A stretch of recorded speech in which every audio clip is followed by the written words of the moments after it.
Hey everybody, Diesel Boys here again. Wanted to take a quick minute and show you guys a smog delete on, this is going to be for a 2004, 5, and 6 Yamaha R1. I had made a previous video, but I didn't post it. I decided to remake it after I got everything off so you guys could see what I was really talking about. So these come with a smog emissions bullcrap. It's pretty much where it pulls air from the airbox and injects it into the exhaust. It was supposed to be with a catalytic converter to help burn excess fuel.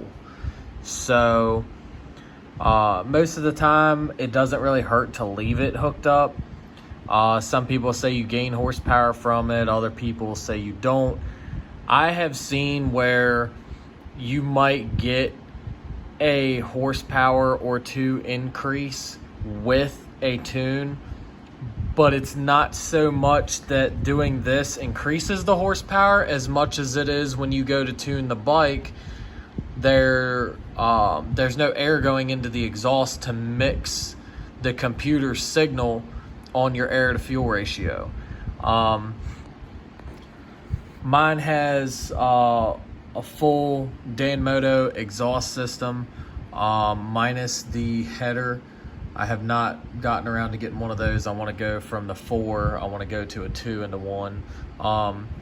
But I figured since I have these off, I can show you guys. That's where your smog block off plates go on each side. Easiest way really to do this is to take and pull this bolt out on each side, and then you're going to have a bolt that goes through that bracket for the radiator, and it's just free hanging here. You got to be careful because the other side's got a plastic hose that runs back, so be careful not to like stretch and twist it and bend it around too much and snap that. But just pull this off. It'll allow you to pull it forward and drop it down a little bit. I suggest going ahead and doing your plugs too while you're at it. They're very easy to get to right now. But I will give you guys a heads up.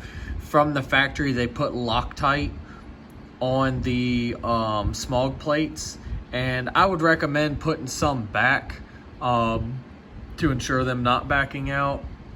I'm gonna probably, they used white.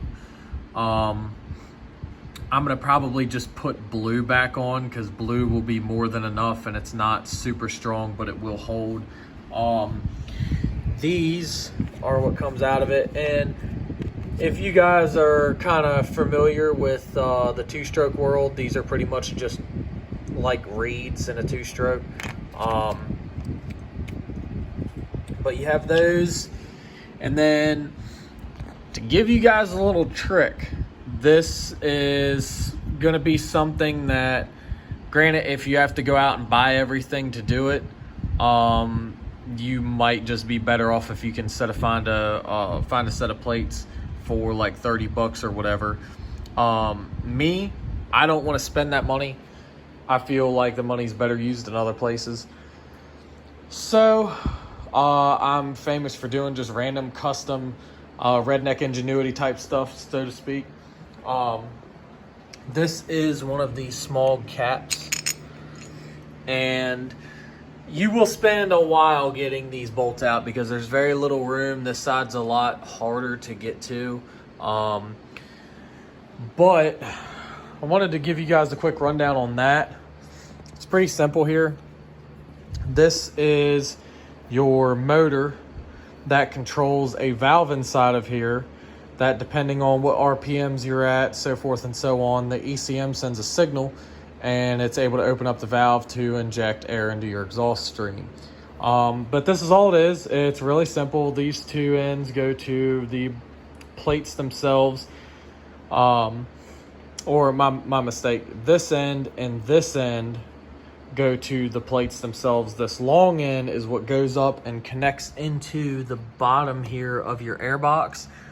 Make sure when you guys do this to go ahead and people are like, oh, go to the store and get a rubber cap and put over it. If you don't have something big enough, I literally sometimes will take like a piece of this tubing, chop it off, and like screw a bolt in it and put a clamp around it or whatever. It's not, you know, a super big deal. But when you do unplug this, the plug will kind of like trick you a little bit. It's a specific kind of plug.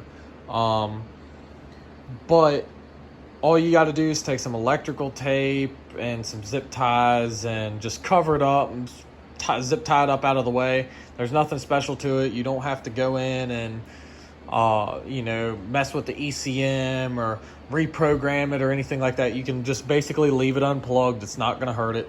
And again, if somebody tells you that this is going to give you a bunch of horsepower and all this is an absolute necessity, it's really not. Especially if your bike is stock to a mild build. Again, it's mainly good to go ahead and get rid of this. If you decide to, for one, do a full exhaust system, normally with full exhaust system, you know, you do intake and get a tune for it. This has a Power Commanders 3 on it. I'm going to be updating to the 5 and probably putting a quick shifter on the bike. But especially with the Power Commander 5, having the smog setup on these bikes will, like I said again, it will mess your tunes up. Yes, you can base tune the bike. Hell, you can even put it on a dyno and tune it. But if you take it to somebody to dyno tune it, they're going to tell you they're not going to be able to get an accurate reading because it's injecting air into the exhaust. So it's not going to give you accurate air-fuel ratios. But it's not going to hurt it to keep it on there. It doesn't really, you know, do a whole lot. I personally think it atomizes when you start doing stuff to a bike. I personally think it'll help atomize the horsepower the bike is capable of and what your tuner is capable of. I think it just helps improve how well those function, if you guys kind of know what I mean from that. I don't think doing it itself gives you horsepower. It's when you go to tune the bike, you can get more of an accurate reading while tuning it. I'm just doing right now, I gotta redo my tune on it. It was running a lean European tune, and then the thing had ended up resetting, and so I just did a rough tune, turned the fuel up on it. But again, it's not that hard. It's the bike kind of looks funny, looks like a wrecked it, but it's not that hard. It's pretty simple. Just about anybody can do it if you have, you know, just a basic, you know, toolkit. I mean, small little toolkit with a couple Allen keys, and I mean, you can do it.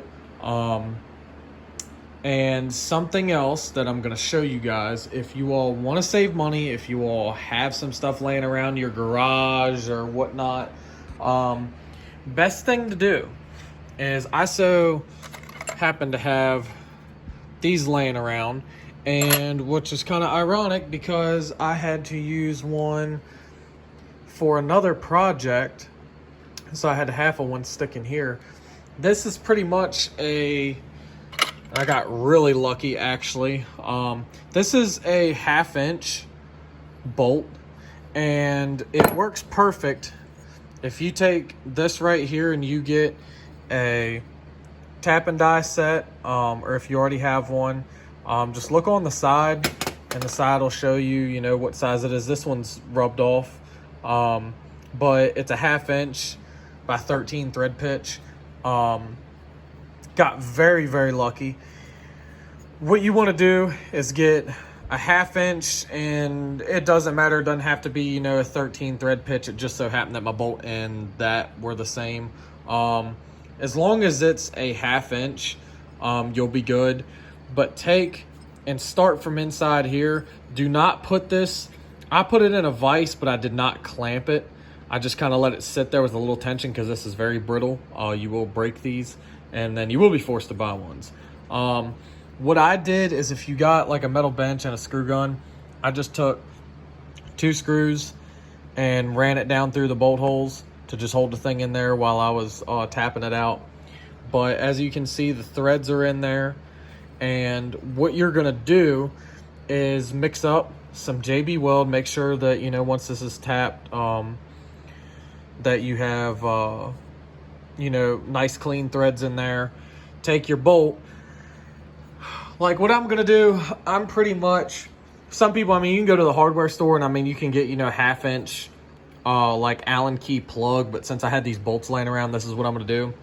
I'm gonna take and cut this, and then I'm gonna probably take my Dremel, and in the top side of this, I'm gonna just cut like a little notch for a flathead, because it's not like you're trying to wrench it in there, just something to snug it up.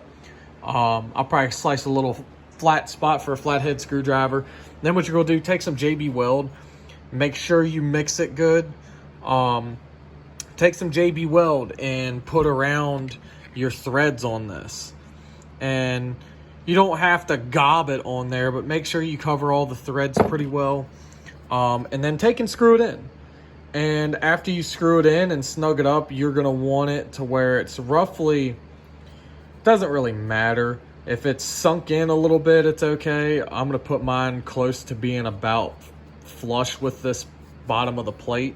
And after you do that, I extended my threads out a little bit to give the JB Weld something to bite to. But then take the rest of your JB that you got and just pack it in the top of here. And that'll go up on top of the bolt, smooth it across, wipe it off, make sure it's good. I'd let it sit for about an hour. Try to find something else to do with your bike. Maybe, you know, change the plugs on it. Let this stuff set up a little bit at least. Give it at least about an hour before you reassemble, just to make sure it's, you know, still not gooey and stuff, has time to harden just a little bit.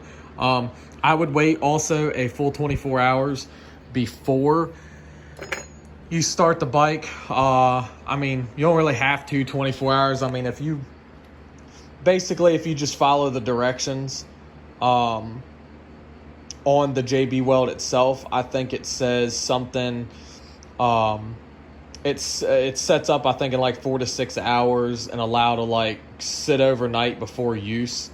And that's pretty much anything over, I think, like 40 or 50 degrees.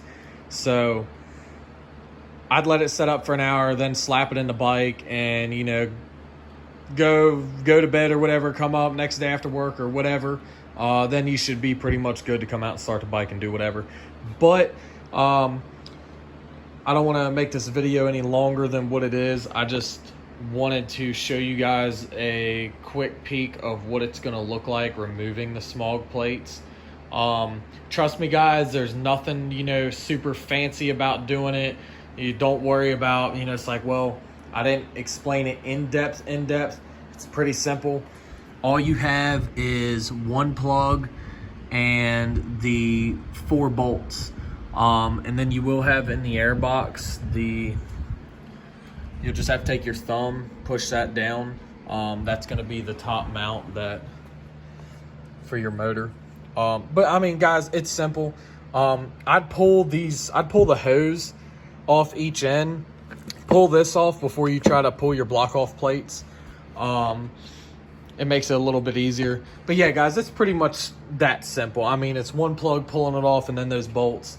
Do this little trick, and all it pretty much did was saved you money in the long run. Just cost a little bit of time for making something up. And honest to God, guys, even if you go to the store and you try this little trick with tapping it out, even if you got a cheap tap kit, you can get a cheap tap and die kit and, you know, pack a JB Weld and go to like Ace or Miller, your local hardware store, and get a 1/2 inch bolt. I mean, bolts are, you know, a couple bucks for that. You're not gonna, at the end of the day, spend what you would if you actually went and bought something like the Graves block off plates. And guys, it literally does the exact same thing. The only thing that their plates do is they literally don't have this and they're just smooth. So all you're pretty much doing is putting a plug in this. And it's literally that simple. You can, you know, do it all within a day.